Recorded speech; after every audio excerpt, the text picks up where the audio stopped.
তো নমস্কার বন্ধুরা, এডুকেশন কালচার ইউটিউব চ্যানেলে তোমাদের স্বাগতম। তাহলে বন্ধুরা, দেখো, তোমাদের কিন্তু স্টেট কাউন্সিল থেকে অফিসিয়ালি জানিয়ে দেওয়া হলো যে তোমাদের সেকেন্ড রাউন্ডের সিট অ্যালটমেন্ট রেজাল্ট বেরোবে 9ই জুলাই 2024 তারিখে। তো স্টেট কাউন্সিল থেকে তোমাদের জানিয়ে দিল যে 9ই জুলাই কিন্তু তোমাদের রেজাল্ট বেরোবে। বাট যদি এই জিনিসটারই আরেকটা পার্সপেক্টিভ দেখো, সেদিক থেকে স্টুডেন্টরা কিন্তু যথেষ্ট চিন্তার মধ্যে রয়েছে যে 9ই জুলাই রেজাল্ট কখন বেরোবে। তার বিশেষ একটা কারণ রয়েছে। যদি আমরা লাস্ট সেশনগুলো অর্থাৎ 2021-22, 22-23, 23-24 বা 24-25-এর ফার্স্ট ফেজ অফ কাউন্সিলিংও দেখি বা first phase seat allotment result দেখি, তাহলে দেখব প্রত্যেকটা রেজাল্টই কিন্তু একদম রাত্রের দিকে বেরোচ্ছে। যদি সেরকমটাই হয়, যদি আজকেরও তোমাদের এই যে second round seat allotment result রাত্রের দিকে বেরোয়, সেক্ষেত্রে তোমাদের অলরেডি 7ই জুলাই এবং 8ই জুলাই এই দুটো দিন কিন্তু অলরেডি নষ্ট হয়ে গেছে।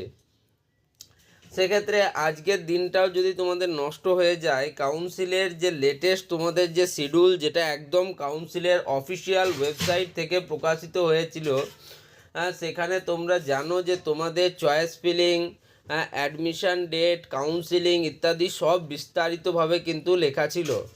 তো সেই হিসেবে তোমাদের যে চয়েস ফিলিং শেষ হয়ে যাওয়ার কথা 30 তারিখে, তারপরে তোমাদের 1 জুলাই 2024-এ তোমাদের ফার্স্ট ফেজ অ্যালটমেন্ট রেজাল্ট বেরোবার কথা, যেটা কিন্তু বেরোচ্ছে তোমাদের 2 তারিখ একদম রাত্রের দিকে, যেটাকে তোমরা 3 তারিখও বলতে পারো। ওকে, তারপরে কিন্তু তোমাদের যে অ্যাডমিশনের সময়সীমা সেটা ছিল 5ই জুলাই পর্যন্ত, সেটাকে বাড়িয়ে 6ই জুলাই একদিন শুধুমাত্র বাড়ানো হয়। কিন্তু এবার দেখতে গেলে তোমাদের রেজাল্ট আসার কথা ছিল 7 জুলাই 2024-এ, 7ই জুলাই পেরোয়, 8ই জুলাইও তোমাদের রেজাল্ট আসেনি এবং আজকে 9ই জুলাই। যদি আজকে তোমাদের খুব রাত্রের দিকে রেজাল্ট দেয়, সেক্ষেত্রে তোমরা বুঝতেই পারছো যে আজকের দিনটাও তোমরা কিন্তু কলেজে অ্যাডমিশান নিতে পারবে না। যদি তোমরা আজকের দিনেও কলেজে অ্যাডমিশান নিতে না পারো, সেক্ষেত্রে তোমাদের কাছে 8ই জুলাই থেকে 12ই জুলাই এই যে দিনগুলি ছিল অ্যাডমিশানের জন্য, সেই ডেট কিন্তু আরও কমে যাবে। তার কারণ সেটা কিন্তু তোমাদের হয়ে যাবে দেখবে 10ই জুলাই থেকে 12ই জুলাই।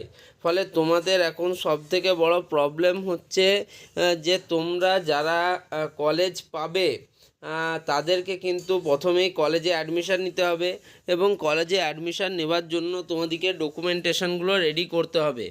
এবার দেখো, বেশিরভাগ ক্ষেত্রে যে ডকুমেন্টেশনগুলো আছে ওগুলো একদিনেই রেডি করা যায়, বাট তোমাদের কিছু কিছু ডকুমেন্ট আছে যেমন ডোমিসাইল, সেই সার্টিফিকেটগুলো তৈরি হতে কিন্তু একটু সময় লাগে।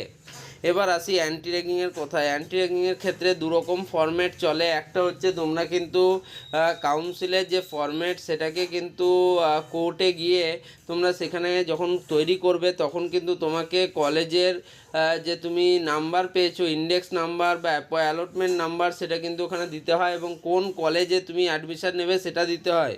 ফলে অ্যান্টি র্যাগিংটা তোমরা যতক্ষণ না কলেজের সিট অ্যালটমেন্ট পাচ্ছ, তার আগে তৈরি করা কিছুটা মুশকিল। তো ঠিক আছে, সেক্ষেত্রে এই জিনিসগুলোর জন্য কাউন্সিলে কিন্তু অবশ্যই ভেবে দেখা দরকার এবং কিছুটা সময় অবশ্যই তোমাদেরকে দেওয়া দরকার। অ্যাডমিশানের ডেট কিন্তু বাড়ানো দরকার।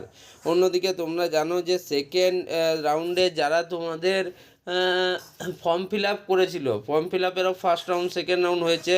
তো সেকেন্ড রাউন্ডে যারা ফর্ম ফিল আপ করেছিল, তাদের কিন্তু মেরিট লিস্ট অর্থাৎ সেকেন্ড মেরিট লিস্ট পাবলিশ হওয়ার যে ডেট, সেটা কিন্তু হয়েছে 12ই জুলাই।